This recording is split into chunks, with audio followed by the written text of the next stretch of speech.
Hello,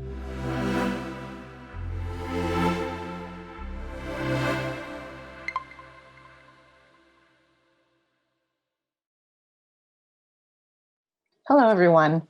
Welcome to our test pilot of MS Confidential, a webcast series consisting of candid conversations on navigating the chaos of living with multiple sclerosis. My name is Lisa Foote, and I have had the honor and the privilege of working with one of our panelists, Elizabeth Jameson, for the past 3 years. This program came about due to a discussion that she and I had about wanting to have unfiltered, genuine, and intimate conversations with other people living with MS. As she and I discussed the idea further, she mentioned it was a dream of hers to not only have these conversations with others living with MS, but to have a program where who knows how many other people living with MS could watch, listen, and participate as well. As soon as we had that discussion, I contacted one of our colleagues, Kimberly Warner from Unfixed Media, who you will meet in a bit, who enthusiastically joined us in bringing Elizabeth's vision to fruition. There will be a discussion with our panelists, Elizabeth Jameson, Annie Brewster, Jessica Allaire, and Kyle Cronick, followed by answers to questions you pose in the chat box, which you can do at any time. Just so you know, this program is designed to be informal and somewhat imperfect, just like life, and there might be some colorful language due to the unfiltered nature of these discussions. And now, here are our panelists. Really happy to be here. My name's Annie Brewster. I'll just introduce myself. I am a physician. I live in Boston. I am also a patient, so I have MS since 2001. And I run a little nonprofit called Health Story Collaborative about storytelling and health. Really, that came about due to my experience sort of navigating healthcare as both a patient and a doctor and seeing the parts that I felt were broken, really, that there's not enough time for storytelling and sharing. And I'm really psyched to be here. I'm here because I would do anything for Elizabeth, and I've known Elizabeth for a number of years, and she's my idol. And I would say yes to anything she asked of me. So here I am. Even though I'm a bit camera shy, I would do it for Elizabeth. And I'm really happy to meet Jessica and Kyle. And I'm also here because I think for me, even though I've spent years doing storytelling and sort of focusing on helping people integrate illness into their life, and I've done a lot of my own storytelling to help myself integrate my own diagnosis of MS into my life. I still think I have work to do in terms of like really joining a community of people with MS. I've like kept myself very separate, which I haven't intentionally done, but I think that's something that I want to jump into. So for me, this is a good experience to do that too. I think that question that we were going to talk about in our first episode tonight was jealousy and envy, and sort of how jealousy and envy plays out when we in the setting of MS. And I'm really interested to hear what the other people on this panel have to say about it. I think for me, it's like a very hard question to answer because I think for me, jealousy and competitiveness intersect. And I think I'm a competitive person, which I kind of hate to admit, but I'm also kind of proud to admit. I'm sort of feisty and competitive. I always have been. But I think jealousy drives my competition. So I'm almost afraid to look at jealousy and envy. And I tend to be like very much like, I'm fine, I'm fine, I'm fine, push through, don't even like think about the hard parts, which sometimes isn't great. And my body hasn't always forced me to do that. So I don't know. I want to think about it. I want to hear what other people have to say about jealousy and envy. But I'll let the others introduce themselves first, and I'm going to pass it off to Kyle to do that. Hey there, my name is Kyle Cronick. I'll be 31 on May 30th of this month. I've had multiple sclerosis, very aggressive primary progressive multiple sclerosis for 10 years, since I was just 21. Talking about jealousy and envy, that's a very easy topic for me to discuss because I feel like I'm jealous of everybody in the world that I see, like even you, Annie. I've looked at your Instagram and I see you hiking and stuff, and I'm so jealous of just that. So I'm jealous of people within the MS community too, who may not have as much damage, who have been able to manage their lives normally. But MS has affected absolutely every little aspect of my life. So I am jealous of anybody that seems to be functioning somewhat normally in life. Um, and I'd like to see what Jessica has to say about this now. Okay. Hello, everyone. My name is Jessica. I was diagnosed with MS, i.e., fell into a huge relapse, literally right on the precipice of when I was transferring to San Francisco State University to begin to earn my bachelor's degree, which I did do, which was wild and chaotic. But yeah, I've been diagnosed since 2012, relapsing remitting MS. I am a conceptual artist. I'm a scholar. I have a background in sociological research. I think about landscapes, the body, histories, narrative. I think there's a lot of power there. A lot of my work has shifted to thinking about disease development as a result of my diagnosis. Anything else I want to say? Anyway, I can't think of anything else. What about Chelsea? Tell us about Chelsea. Envy. What'd you say? Yes. Envy. Yeah, you know, I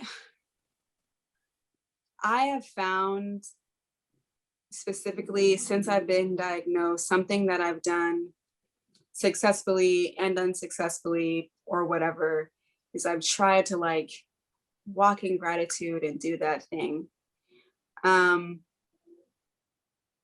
For me, on many levels, that does work.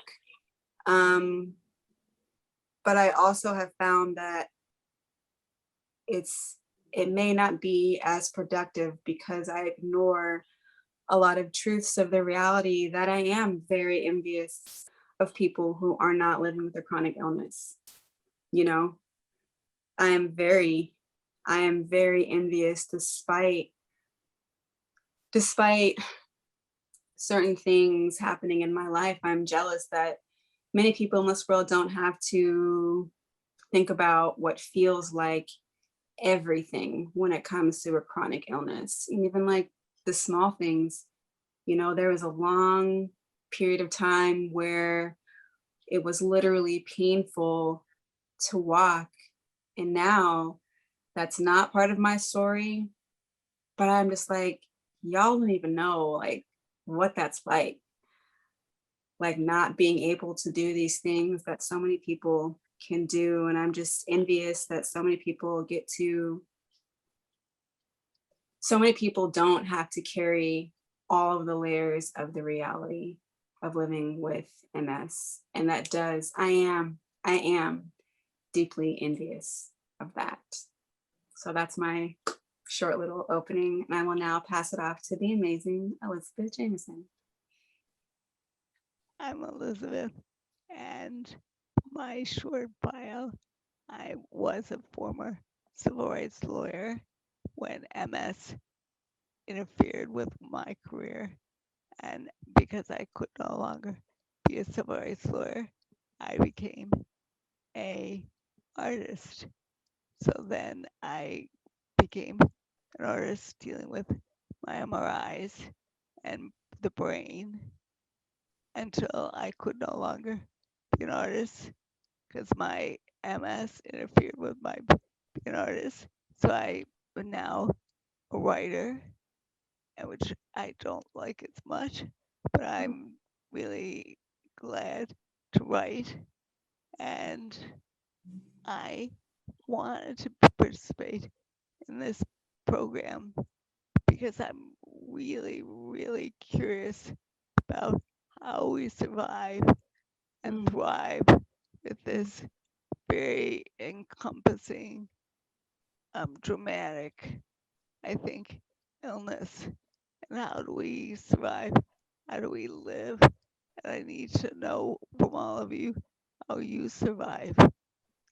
So that's why I really am thrilled about this program. And the last thing I want to say is I love peanut butter. I was told by the director to say I like peanut butter, but I do have a mad, passionate affair with peanut butter. I got through COVID with peanut butter, and I really a strong cup of coffee and peanut butter is wings my time. There you go. Now, in terms of my jealousy, I felt had jealousy until 2 years ago. And now not only do I have jealousy, I have neon bright green, ugly jealousy. I mean, really awful, ugly jealousy. Not proud of it. Actually, I'm very kind of ashamed how much I have jealousy for some of my good friends. They're athletes. They bike ride, they swim, they mountain climb, and I feel like fuck you. It's horrible. I'm saying that, but I just I forgot to say I'm a quadriplegic. I'm in a wheelchair, and several years ago I lost the use of my hands and arms in addition to my legs, so I can't do anything athletic at all. So it's just hard for me to be just so cheery and together and the usual vision that I used to think of myself. So I'm dying to hear what all of you, what your thoughts and feelings about jealousy. You know, like listening to all of you, I'm not sure I have a coherent thought about it, but something like jealousy, it seems to like mean so many different things. Like in one way, it's keeping us apart and it's sort of fear-based and there's shame and it's like separating us. There's an antagonism about it. But on the other hand, there's like a potential for connection and like that vulnerability. Like when you said, Kyle, that you're jealous of me sometimes, that touched me like really deeply in a vulnerable way that disarms me sort of. And I think it can like be a moment of connection. I don't know. I think that in some ways, like, well, my mother used to always say to me, like, if someone copies you, which is kind of the same as jealousy, but not really. If someone copies you, it's the greatest form of flattery. Like it's a compliment. Like, so there's that, like, it is sort of flattering in a way, like it's a connection. It's not but it's also vulnerable. I think for you to say that opens yourself up and it makes me feel more at ease. I don't know. I'm not really making sense, but it seems like there's a lot tied up in jealousy, but there's a potential for for opening up about it, connection. Absolutely. I think my jealousy has made me more open, more vulnerable. And yes, that has led to so many connections, so many great connections. And I think that's the beauty in MS, all this chaos, all this jealousy, envy. My jealousy has turned into some anger. Like I am angry. I'm just so jealous of everybody, so jealous that I'm angry. And just watching people walk so easily, 5 feet. I can't go 5 feet without some mobility aid. I used to be able to rely on my cane, but now it's can't get anywhere without my walker. And I just started being a pretty big wheelchair user, which I dreaded that forever, for the last 10 years. So I'm so jealous of people. I don't see any young people trying to struggle to get their mobility aids out so they can walk a few feet, so they can go anywhere like earlier. me and my partner, we were going to Walmart, and we had to get out my wheelchair and get out the smart drive, and I don't see anybody else navigating that. There's plenty of people in the handicap spots, but I don't know, I'm so jealous that even people in the handicap spots seem to just be walking freely. So I'm angry about that.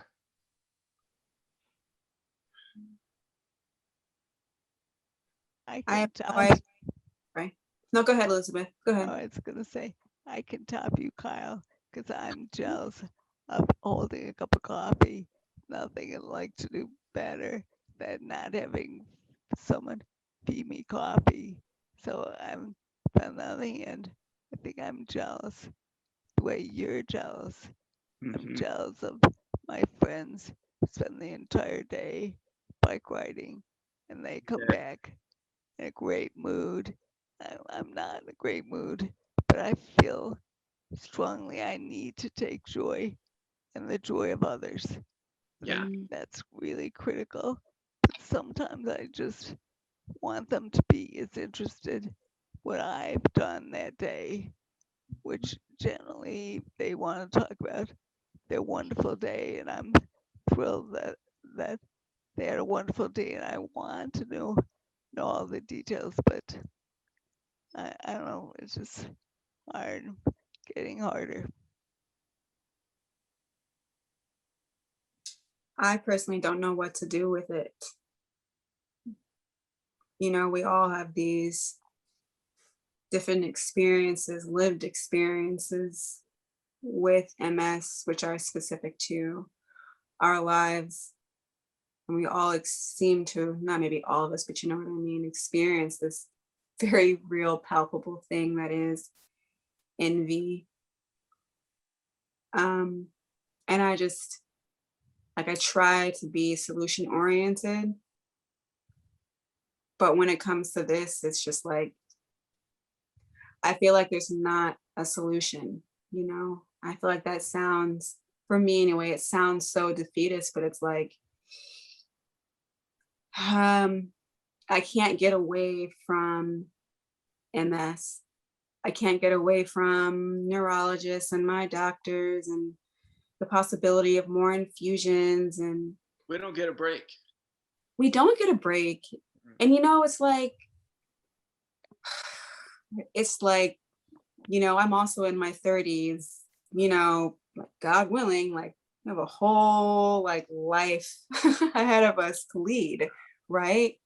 And I'm just like, you know, with my continued goals and aspirations and all of these things, it's just like, damn, like I just feel like I have all these things to consider that people who aren't living with a chronic illness don't have to consider, and it just weighs me down. Like I currently feel weighed down, not because of this amazing work that we're doing here now, just because of other life stuff, having to consider everything all the time. Always. Like there's no stopping point. Even if I meditate, even if I take a second, I still have this thing that I do not want. I do not want to be an MS warrior. I'll be a warrior. MS fucking sucks. Right. That's my opinion, regardless of where you're at with the illness. It's suffocating and terrible, and it sucks. And it sucks. Jessica, is there anything you do that makes you feel great and love life when you participate in that activity with friends or other people with MS? I mean, even though this conversation right now is challenging, I'm more than happy to be doing this work, if that answers your question. Does that answer your question? It's like, this is, in my opinion, and this is vitally important work to do. it's not easy, but it's like, I'm supposed to be doing this work. This is the work that I actually like do. This is what I study. This is what, you know what I mean? This is what I think about when I create, when I write. So this brings me joy. Jazz brings me joy, listening to jazz music, you Well, know. Jessica, you bring me joy. And Annie, you bring me joy. Really, seriously. And Kyle, I think about a week or two, you'll bring me joy. Or maybe it'll take 2 months, but eventually you'll bring me joy. I hope so. That's the goal.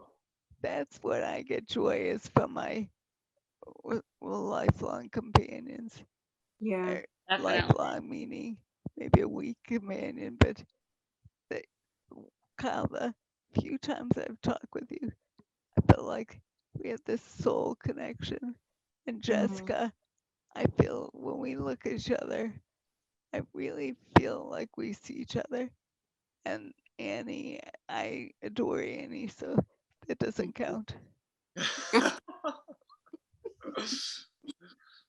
You know what brings me joy? It's like connecting with people on a deep level, on a real level, and like having this opportunity in this space to have these conversations, I think does that.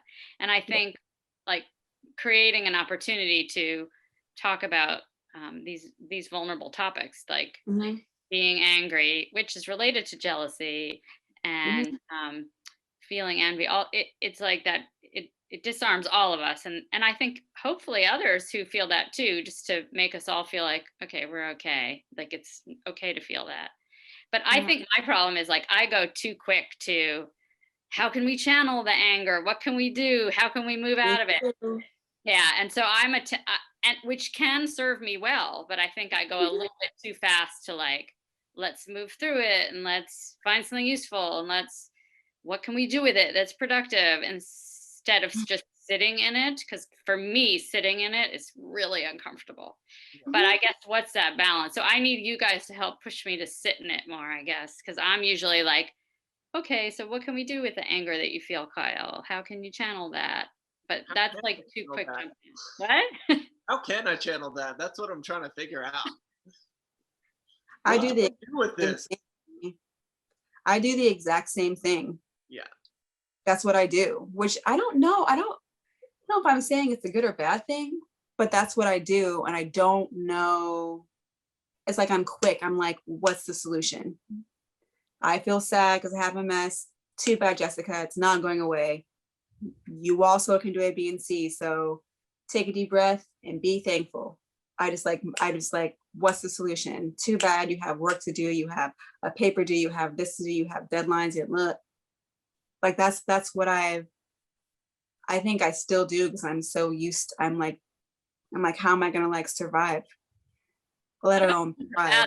I think that's in a lot of ways very adaptive and a good thing. But I think there's also value in sitting still with it, which is not the part I'm really not good at. I don't think I am either. What I do lately is I swear a lot. And I swear because I have to swear, just not to be nasty or impolite or rude, but just I need to get my feelings out. I think it feels good. Feels great. Just let that shit out. Definitely. That I'm usually the good person, and people are talking about their hikes and their bike rides. I want to swear, saying, just look at me. So I don't think it's good to swear, but I need to swear a lot. I love swearing. I think it's really important. Yeah, it's great. It's the best thing ever. Do it. I think that's great. I'm kind of bummed. Like part of me wants to like just scream like really loud, like fuck. But I'm pretty sure my housemates won't appreciate it. So I won't yell. Sometimes I do that. I live alone, so I can do that at 3:00 in the morning, which I have done, and it feels good. I just want to like plug your essay, Elizabeth, which I forget the name of it, but about fuck you, saying fuck you to the people that you met. And it was like almost a phrase of love in a way. What's it called, that essay? In a way. I don't even remember what the name of it was. I'm The sorry. guy in the gym you met, you kept seeing each other. I don't remember. But then we started saying "fuck you" to each other when we were instead of goodbye Yeah. for a little while. Right. It sounds therapeutic. It I was love good. It was good. I was involved in a conference of patients, and we adopted "fuck you" every time we'd see each other. Out of love, we really liked each other. It was so liberating. It was like taking a massage or eating a big chocolate piece of chocolate cake. And it was joyous. Mhm. It is liberating. Yeah. I Well, want we're to like what. Oh, go ahead. No, go ahead. I was just going to go back to what you said, like about how when you were, you feel jealous and envy towards your friends who come and they talk about their day all day and they don't ask you about you. I kind of feel like that's a separate issue. Like it's fair to feel like jealous and envy, but they should also be curious about you. You know what I mean? That's a different issue. It's not like you have not a lot going on. You have so much going on. Oh my gosh. With your writing and all your creative projects. And so that seems like a separate issue, like that people should be interested and ask questions. people are so self-absorbed. I know. They are. Including myself. Yeah. I'm not saying I'm not in that category because I am. We all are, I guess. We all But you are. know what? This is my thought on that. As people who are living with a chronic illness, you know what? Like maybe other people with MS would disagree, and that's totally fine. But it's like, I am self-absorbed. I have a chronic illness. I have to think about 1,000 things. Like Shit is everything all matters. consuming. Say it again. That shit is all consuming. It's all consuming and it's all the time. Can't think And about even anything else. yeah, like even if I'm working on like a piece, like I'm still, I don't, I can like vaguely remember my reality before I was living with a chronic illness. It's not the same. You know, people can say, oh, everyone has major stressors. That's true. That's true, right? That's just completely true. Not this. But sorry, like life gets different when your body falls apart. I remember the first moment when my vision went double and I had no idea that was the beginning of my body falling apart, not being able to see, so on and so forth. And I find out I have a whole chronic illness, a whole degenerative chronic illness. So it's like, yeah, maybe we are more self-absorbed because we have neurologists and doctors and our health and this, that, and the other, and however we're choosing to navigate MS. So I go back and forth. Sorry. No, go ahead. No, go ahead. I'm done. I just say if I get too self-absorbed, I get bored with myself because I think other people are more interesting. So I don't want to bore myself with too much pity or self-absorption. But it's all hard balance. Yeah. You know what I'm noticing, and it's interesting. Like we all have different manifestations of our disease, and I've been lucky in that I have not had a ton of physical stuff that sticks around. I'm really relapsing, remitting, and I've been like able to keep doing a lot of stuff. And there's a part of me that like feels guilty about that, or like, like I'm not legit somehow, or I don't know, or guilty, or so it's interesting. And so it makes me think like when we're jealous of each other, well, there are probably like, you might say you're jealous of me, Kyle, but I could say I'm jealous of you probably for things too. You know what I mean? Like everyone has their shit going on, but it's different. And how do you compare one to the other? Right. That is a huge problem. I compare myself with everybody else, and that is dangerous. That just leads to this jealousy and envy. Yeah. I'm definitely jealous of Elizabeth and definitely like Annie. Because I know you're older, so it kind of is like, why even comparing I'm yourself? old. I'm very old. Yeah. No, I said older. So I'm there's pretty more old. that there's more room to accomplish A, B, and C, but I'm just like, I wish like I have all these accolades. Like look what they've done despite it all. And I feel like I'm weak because you have relapsing remitting MS, correct, Annie? Yeah. Yeah. Like I sometimes within like feeling envious, I also feel weak because I'm like, what's wrong with you, Jessica? Like you should be able to do more. And then all this like bullshit of just negative self-talk. I don't know. You know I what lost. I want to do? Throw my arms around you, Jessica. I just feel like, oh, I just want to nurture you and hug you, and same thing to you, Kyle. And that makes me excited, makes me feel like I have purpose to my life, is to help other people, not help other people. That sounds obnoxious, but I think your life is fascinating, Kyle. I love your music. Would love to talk to you about your Instagram posts, and God, we could spend 2 weeks together just talking about music. I need a vacation. Yeah, I know that I know I would find elements of Jessica and Kyle that I'm jealous of. I just don't know you well enough yet.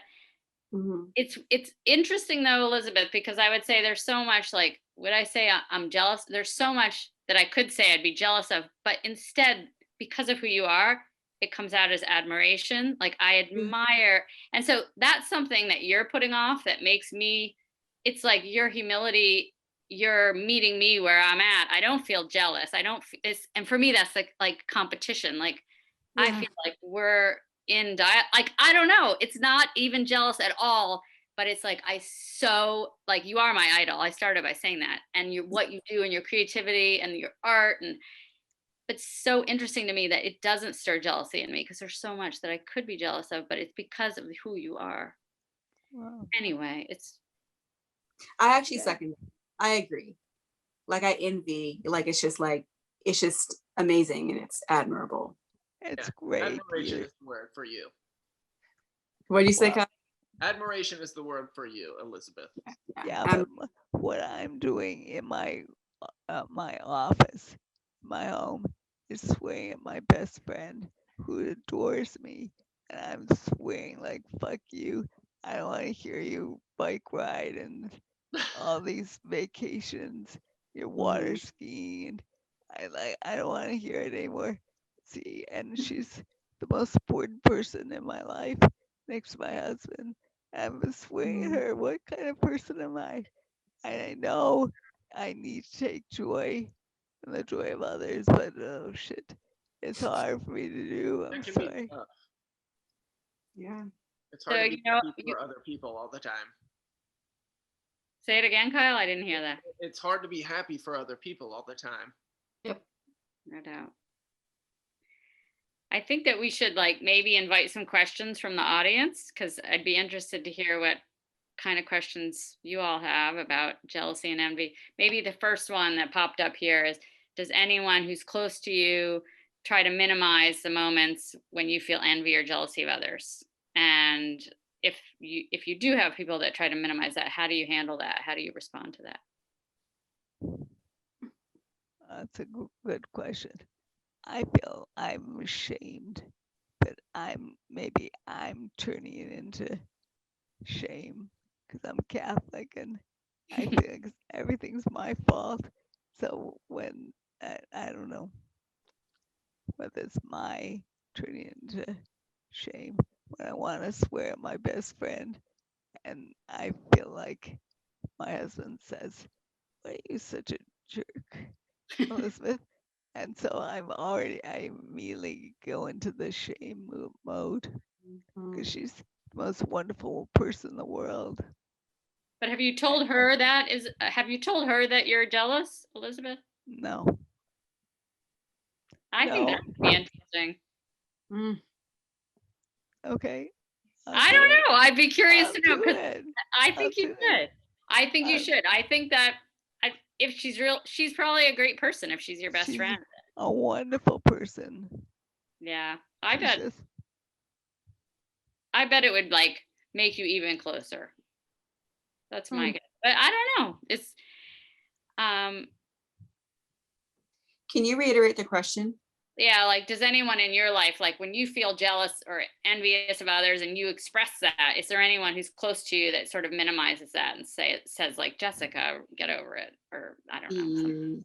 Yes. How do you handle that? How do I what? How do you handle that?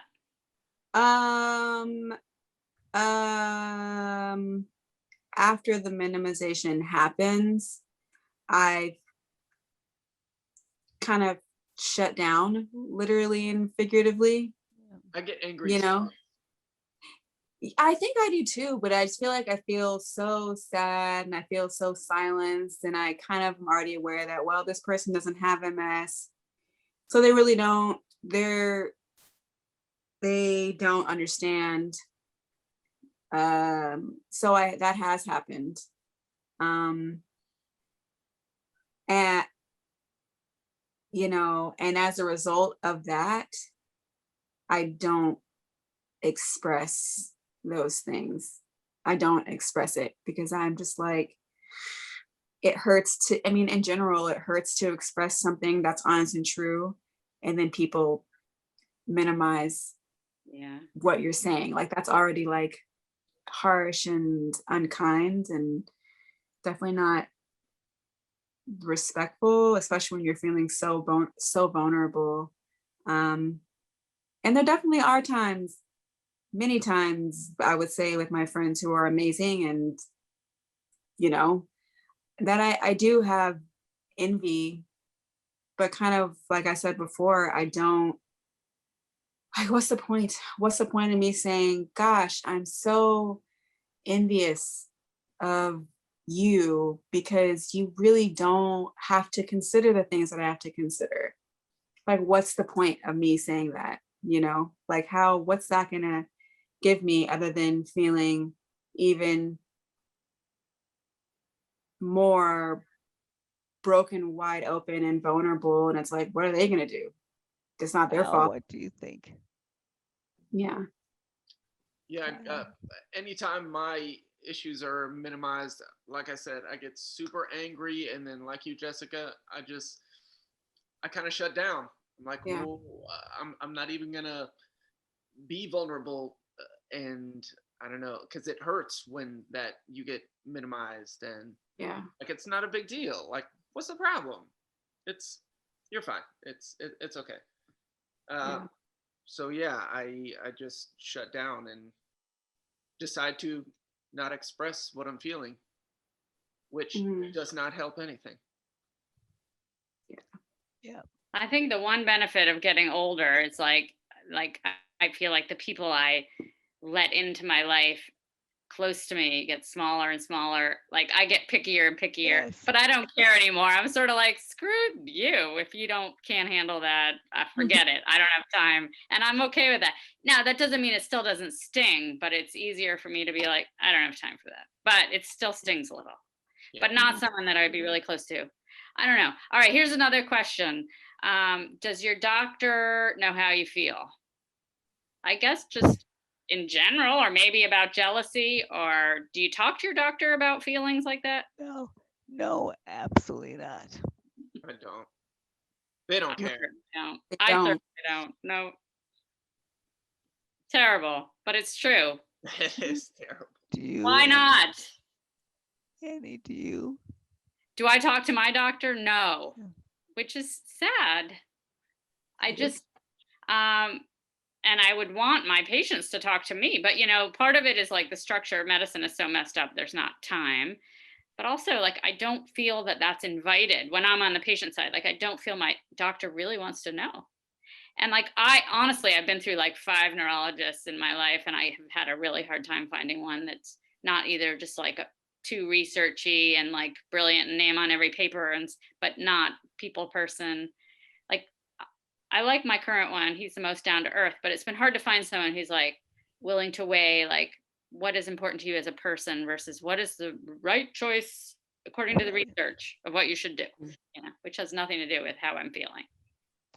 What I am worried, I'm sorry about, is I'd like to have my physician be interested in me, not my diagnosis, not my treatment, but to spend 3 minutes saying, Elizabeth, how you doing? And I think he or she, well, she probably doesn't have the time for that because they're way over busy, and I understand, but I feel lonely actually. And I spend the whole time the visit looking really nice. I have my hair combed and I have lipstick on. And I want to look attractive and together, and not. I want to be noticed, and I feel like we always talk about an article, intellectual article. Instead, I just want to talk about them feeling sad, or I feel like, when am I gonna die? I mean, because I'm facing all sorts of breathing problems. I would like to talk about, God, this is really heavy duty. Now that I'm worried about my breathing, but no, I talk about some stupid article because I want to be a peer. So, yep. Breaks my heart, but it's true. It's the way it is. It's like, it's terrible. How about you, Kyle? What's that? Well, what is My physician? Yeah. I don't ever really talk about my feelings with my doctors. I feel like any and all doctors I've ever seen kind of just rush me in and out. Okay, your blood work looks good. Okay, we're starting this treatment. Okay, good, go. Yeah. I just feel rushed out. I don't feel like I'm of any importance. So why would I even mention how I'm feeling? Jessica, how about you? Yeah. It's generally very clinical, same as what Kyle has said, right? Like it's very much like A, B, and C is happening, and direct, in terms of blood work and medication stuff. I feel like there has been a couple times the how are you is asked, but it's how are you doing in relation to the Rituxan? Right. Yeah, that's not a good point. Yep. Yeah, not this broader question. How are you doing as a person living with multiple sclerosis? It's, I'm ready. Sorry. No, I'm sorry. No, it's I okay. interrupted you. I was wondering if your physician got compensated for spending more time with you. Do you think that he or she would be a good person to talk to about your feelings? Was that a question for me? Yeah. Sure. Nanny, anyone? Honestly, I actually like my neurologist, like personality wise.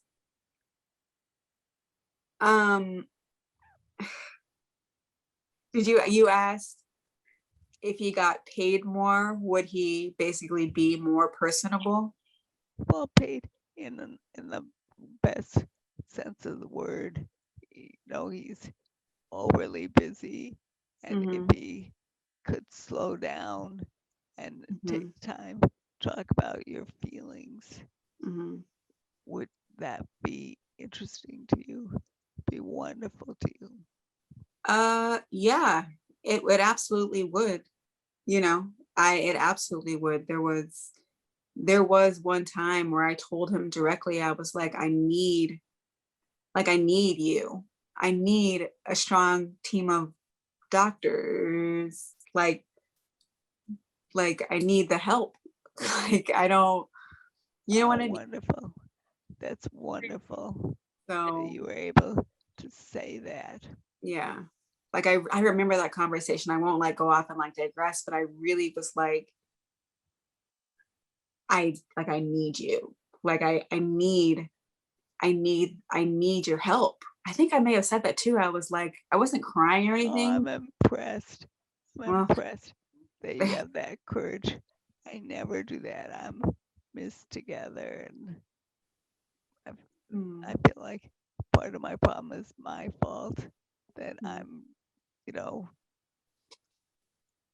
I'm trying to look too good when I'm crying inside. Well, I not feel like crying, that but too. I feel like I do that too in many ways with my doctors, and I'm actually crying inside. Oh man, someone just asked in the chat for me as a doctor to speak to, like, why don't doctors ask people how they're doing? Well, I think I try to, since I become a patient myself years ago now, but I really try harder to tune into that. But I also think like time is a factor, the framework, the sort of the way we're trained to be like, we're supposed to fix it. So there's like a detective story we're supposed to solve in the visit, and we're supposed to have a solution, and it's like very directed. It's a problem. But I want to take us back to jealousy just for, we only have a few more minutes, but one question came up was like, has anyone ever said to any of you, like, are you jealous? Or express jealousy to you, like they're jealous of you because you have a chronic illness, like you get special treatment because you have a chronic illness, or you don't have to work anymore because you have a chronic illness. hell no, I'm so disabled. I am so disabled to be people that have flashing lights down the street going, there's a horribly disabled woman coming down the street. No one's jealous of me. Are you kidding me? I wish. How about you, Kyle and I Jessica? don't feel like anybody is ever jealous or envious of what I'm rocking. Maybe my sweet new wheelchair. That's something to be envious of. But no, I don't feel that at all. Do What do you- you?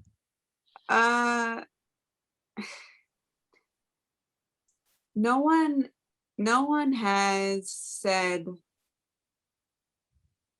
like directly or like implied that they're jealous of me per se, no, but sometimes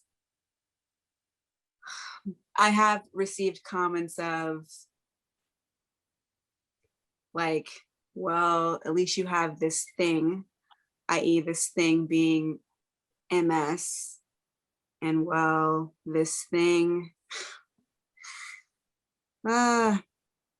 this thing could be profitable. You can now use this thing. What? Right. I don't regularly receive statements like that, but I have been told that.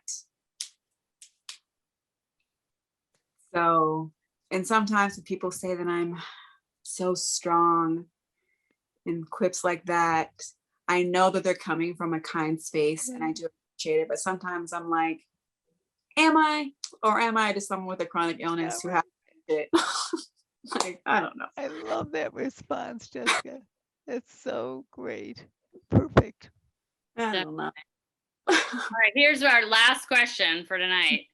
It kind of relates to when I said, Elizabeth, you should tell your friend that you feel jealous. Maybe not, maybe, I don't know. But the question is, can anyone think of an instance where you've sort of revealed how you feel to someone and it's actually resulted in something productive or changed something in a positive way that's benefited you, or changed something in a good way? Yeah, actually, I think just today, Awesome. I woke up on the absolute wrong side of the bed. I was super angry. And my boyfriend has been with me and putting up with my anger and just frustrations all day. And he got me to just slow down, and I meditated, and I totally turned my day around. And now I'm having a great day. So Awesome. Thanks, Jonathan. Thanks, Jonathan. Thanks, Jonathan. Thanks, John. What was the question again? Sorry. Like, have you ever told someone how you feel and it's changed something for the better? I mean, I sort of live by that. I can't not tell people how I'm feeling, which is sometimes a problem. But usually it works out because I can't be any other way.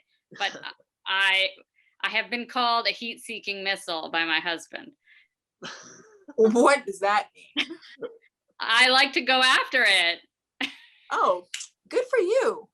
Yeah. Okay, you go after it. I don't never think tell people. Question. I don't think I have an answer. Sorry, person who posed the question. No, you don't have to have an answer. I don't know. What about you, Elizabeth? Can you think of a time when you've told someone something that is hard to say about how you feel No. that maybe result in something good? No. No. I don't know. I can say, like, I'm flipping it around, but when you say to me, like, you're so honest about yourself, when you say, like, MS sucks and fuck this, and that's saying a feeling, and it might not feel like it transitions something good to you, but to me it does, because it makes me feel like I love that I can totally be myself with this person, because like there's no judgment and it's all open. So that's kind of flipping it around, but like for you expressing your honest feelings, it changes something positive in me. When I'm dealing with people with chronic illness or cancer, I feel absolutely very honest and open. But with people who are active and not disabled, I don't, because I feel like, what do they want to see? What do they want to hear from me? And I'm actually very happy generally, so I don't know. But I don't tell people.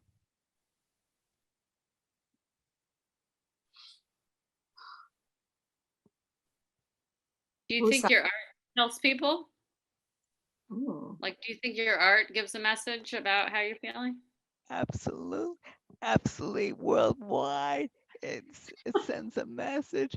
It's international. And you should check out my website. No, I don't. Definitely. I don't know whether I would like to think that, but Lord knows I have no idea. How about you? Me? Yeah. Yeah, like I said, I do believe, like, my sort of philosophy of life is it's better to get it out and just say what you're feeling. And I don't really want to be in a relationship with someone who can't handle that. But it doesn't always work. Do you say to your friends, God, you did this 4K. I can't do a 4K. I wish I could. I'm jealous. I haven't said that. But that's like, because like I said, like that's where I feel guilty, because I still can do a 4K. But there are things like, for me more, it would be like, I get mad at my husband. Maybe it's not jealousy, but sometimes when he's like, he'll say things like, oh, I forget sometimes that you have MS. And that pisses me off. It's because it's like, for me, it's more like living with the chronic worry of what's next, or the taking the daily medications, or the little symptoms that come up. And for somebody who can just like not even think about it. But for me, that's on a much more subtle level. Right. I hate that. Me too. I have people tell me that, oh my God, like I forgot. I hate that. Like it's like funny, but it's like I could like start crying. It's like, no, it's my husband. Yeah, it's bad. I hate that. I Not wish people topic, could forget that I have MS. Say it again. I wish people could forget I have MS. I promise you, no, you don't. Trust me. But he might. That's the thing. Like, right? Or that. Yeah. Or that. Oh gosh, I would. Fine. No judgment. No judgment at all. I understand that frustration though. Like you're dealing with it, it's invisible, but you're still dealing with it. I have a whole ass chronic illness. Easier. Yes, but not to downgrade your opinion, my bad. Oh, But no, I no, promise you wouldn't love it, and you want to sock him in the face. But don't sock him in the face. He'll go to jail. But I'm just don't sock him.